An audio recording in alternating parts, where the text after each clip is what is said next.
Clang. More growling. Oh my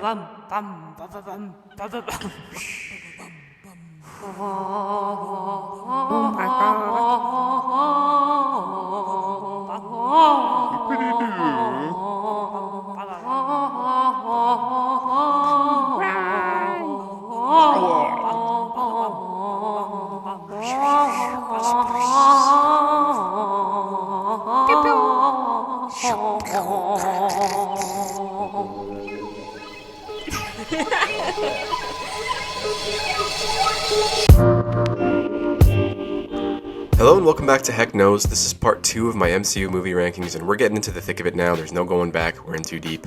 It's numbers 19 through 11. Let's jump right in. Starting things off this time around at number 19, it's ShangChi and the Legend of the Ten Rings. Back in part 1, I was talking about Marvel's tried and true formula, their recipe for success, and unfortunately for ShangChi, it just can't quite fully bust out of that mold. It actually starts off extremely strong. Charismatic performances and chemistry from Simu Liu and Awkwafina, as well as some great hand-to-hand fight choreography and set pieces. The bus sequence in San Francisco was especially strong, and for the first half of the movie, I was enjoying myself. I was vibing. But then, similar to another Marvel movie that's coming up later on my rankings, we go to this oasis that has been kept secret from the rest of the world, and instead of getting the awesome hand-to-hand combat that we've had earlier in the movie, we get this all-out CGI extravaganza with dragons and tigers and these ghoulish creatures, and I mean, it's not all bad, it's just that sometimes less is more, you know?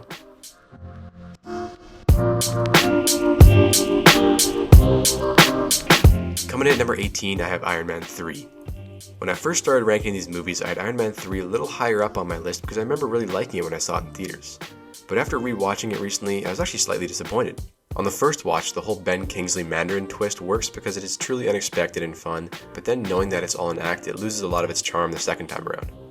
Robert Downey Jr.'s great performance overshadows the weaker elements of the movie. His anxiety-ridden Tony Stark is totally captivating, and it's great to see a hero really struggle with the horrors he's seen and get stripped down to nothing and have to pick himself up again. The portion of the film in which Tony has to recharge his suit and his mental state with the help of this kid is a strong point because we as an audience get to step back from the chaotic plot and witness this moment of vulnerability from an otherwise unshakable and overly confident Stark. Unfortunately, there's also this whole other thing going on with these exploding super soldiers created by a shamefully underutilized Rebecca Hall, and a sort of wacky main antagonist played by the great Guy Ritchie. But I mean, this villain is just all over the place. He goes from sad outcast to charming scientist entrepreneur to a freaking fire-breathing superhuman. But when it comes time for him to fight Iron Man, he doesn't even pull out that fire-breathing move at all? Like, come on man, that's your special move and you aren't even going to use it on your arch nemesis? Anyways, that's number 18.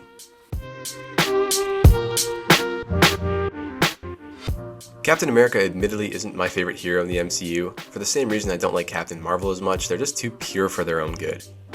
This origin story does set up the character decently well for future installments though, and is overall an above average action romance movie, so I've got it slotted at number 17. I've got AntMan at number 16 because the movie is just so easy to watch, and it's definitely not groundbreaking by any means, but it works because it gets the most out of Paul Rudd, and him and the rest of the cast really lean into the humor and seem to be enjoying themselves a lot. While I was pleasantly surprised by this one, I'm still disappointed we didn't get the Edgar Wright version of this movie. The director of personal favorites of mine like Shaun of the Dead and Hot Fuzz was initially the writer-director, and while he did still get partial writing credit, he ended up leaving the project for creative differences, and we got a different, probably safer version of this movie than the one that Wright had envisioned, which is a crying shame.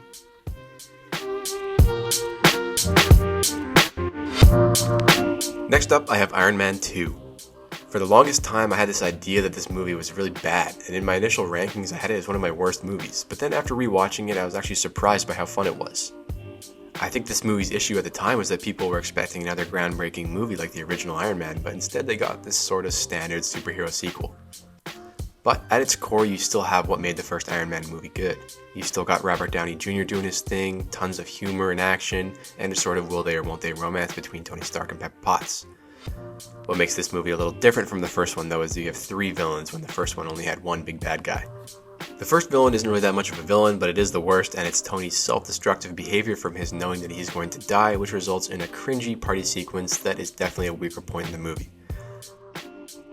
The other two villains are where this movie really finds its sweet spot for me though.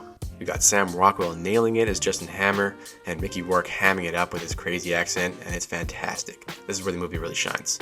Once you get past the fact that Iron Man 2 is just a superhero sequel mostly meant for setting up the Avengers and nothing more than that, this movie is actually a ton of fun on its own, and also is the first time we see Black Widow on the big screen, so extra points for that. My number 14 is Guardians of the Galaxy Volume 2.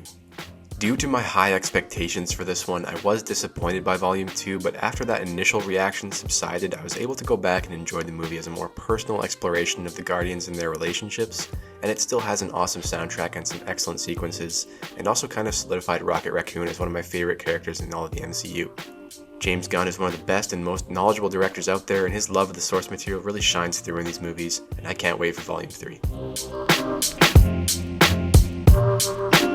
Another character origin story here. This one is good but could have been great because this character is so wacky and there are so many possibilities that having a movie that plays out so safely is a bit of a letdown, but there's enough visually here and from Benedict Cumberbatch that Doctor Strange deserves this number 13 spot. It also loses points for not making the most of Mads Mikkelsen as the villain. I mean, some CGI entity named Dormungus or whatever should not outshine Mads. He is a treasure.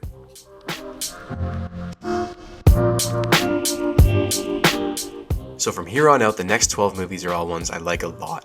And it's going to be more or less nitpicking little things to justify these rankings, but one of the things I'm factoring in here is my emotional connection to these movies. Some of these movies just elicit this internal reaction that makes me feel like a kid again. That nostalgic warmth and excitement that washes over you, and that's a feeling I have when watching this next one. At number 12, I have Spider-Man: Far From Home.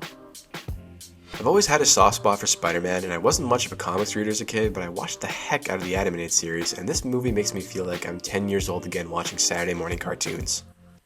I like the European field trip story mixed with what I thought was a clever, modernized take on Mysterio. His use of visual effects trickery as well as drones to help him fool the world into thinking he's the ultimate hero was a great interpretation of the character, and Jake Gyllenhaal really stole the part for me as well. Big fan of this one. And finally, at number 11, I have Captain America: Civil War.